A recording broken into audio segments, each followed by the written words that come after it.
Hello, today on DIY with Chris.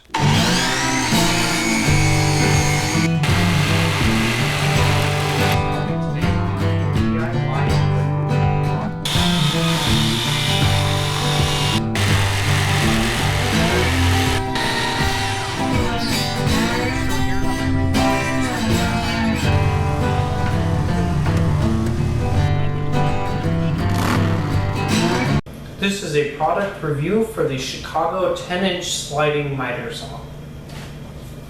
The list price that we found for this item was $189.64, and Harbor Freight is where we purchased it at for $119.99.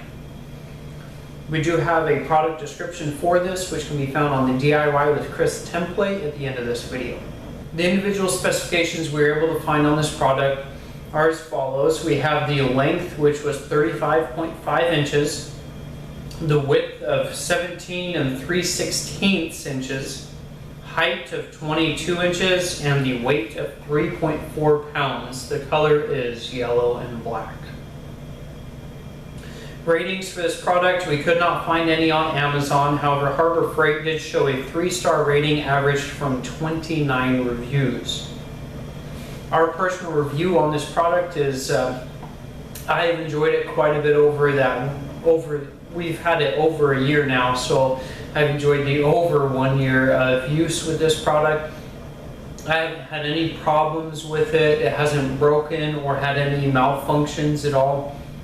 I've used it for quite a few projects like rockers and other shadow boxes and other things like that. So it's held strong and it's provided all the power that I've needed for any of those projects. So I would definitely give it a high rating and recommend it to anybody else. I would definitely purchase another one if this one did go down for some reason.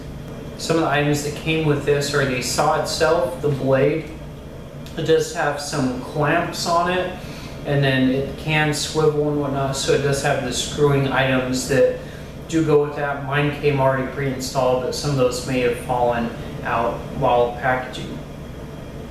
I did not see any instructions other than how to put the blade in there, so other than that, didn't need any. Delivery I can't speak on, as we just picked it up straight from the store. You can see a snippet of this product in use shortly after this.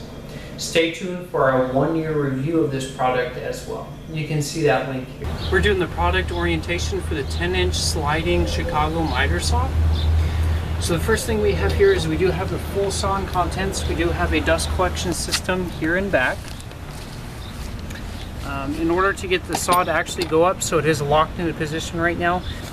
So to actually get the saw blade to go up, all we have to do is adjust this knob. This was one of the precautions that I was warning you about. So when I first purchased it, all I did was released it and I would move it up, and then whenever I cut a piece, it would lock back into place. And so how you get around that is you just pull that knob out, rotate it left, and that makes it so that you can cut continuously. But for our safe storage options, we always keep that locked into place.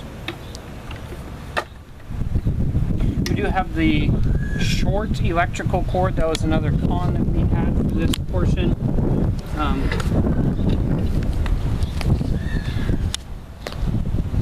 We do have the fence and clamp. That was another con, is that it only came with one clamp, where it does have another spot on the other side for it. The clamps do allow to secure items, which was a huge benefit for us. And then we do have these knobs that will actually secure our extendable portions into place to keep our wood flat. If we adjust this knob back here on the back, if I turn it down, then that's going to allow me to pivot my saw to one side, and that was also a pro and a con for me, because you can pivot it, which means you do have the angular cut for the actual saw, but it only pivots to one side, so you do have to negotiate your wood more than if it did pivot to both sides.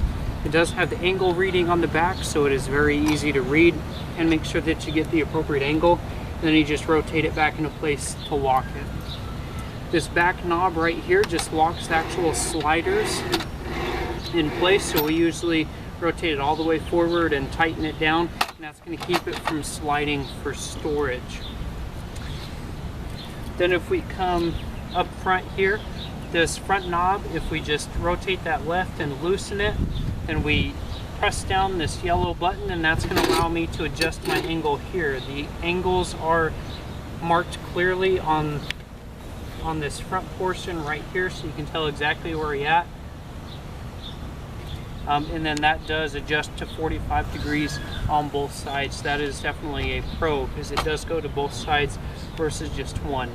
And then another thing I did bring up was on the actual base here, it does have the holes on each 4 corners, so you can't secure it to a table or any other object that you will be putting it on. We do have the blade guard here, and then we do have the trigger right here for actual use. That's just right on the handle.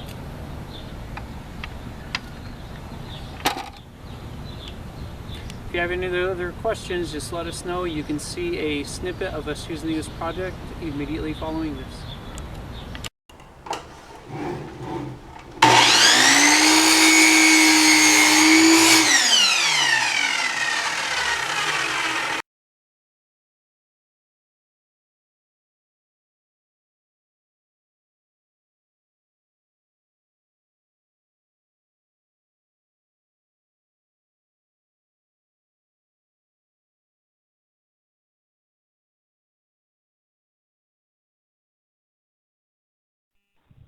DIY with Chris, giving you the tools to do it yourself.